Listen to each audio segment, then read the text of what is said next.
अब शेर जाग गया है, शेर जाग गया है। अब गिदर का ना कोई गुजारा नहीं है। और आप लोग को बता दें कि जितने लोग हमारे पावर स्टार पवन सिंह का फैन इस वीडियो को देख रहे हैं, वीडियो आगे देखने से पहले वीडियो को लाइक कीजिएगा। अगर आप लोग हमारे चैनल पे नए तो चैनल को सब्सक्राइब करके जुड़ जाइएगा। अब बात करते हैं हमारे पावर स्टार पवन सिंह के बारे में भाई। तो पावर स्टार पवन सिंह का इंस्टाग्राम पेज पे ना एक बहुत बड़ा अपडेट निकल के आया है।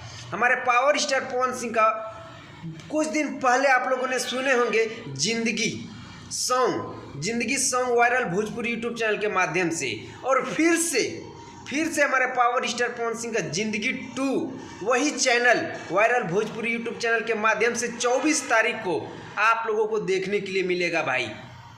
और खास बात यह है कि हमारे पावर स्टार पवन सिंह का जिंदगी 2 का जो शूटिंग हुआ है ना, वो कश्मीर में हुआ है। आप लोग इंस्टाग्राम पेज पे जाके पावर स्टार पवन सिंह का देख सकते हैं भाई। एकदम गजब का भाई, एकदम सॉन्ग और पोस्टर आप लोग देख करके ना एकदम खुशी से झूम गए होंगे। तो भाई आप लोग का हम ज़्यादा टाइम नहीं लेंगे। अगर आप लोग हमारे पावर स्टार पवन सिंह का फैन इस वीडियो को देख रहे हैं तो इस वीडियो को ज़्यादा से ज़्यादा शेयर कीजिएगा। और आप लोग का क्या राय है कमेंट सेक्शन में अपना राय जरूर दीजिएगा। मिलते हैं आप लोगों से नेक्स्ट वीडियो में। वंदे मातरम, हर हर महादेव।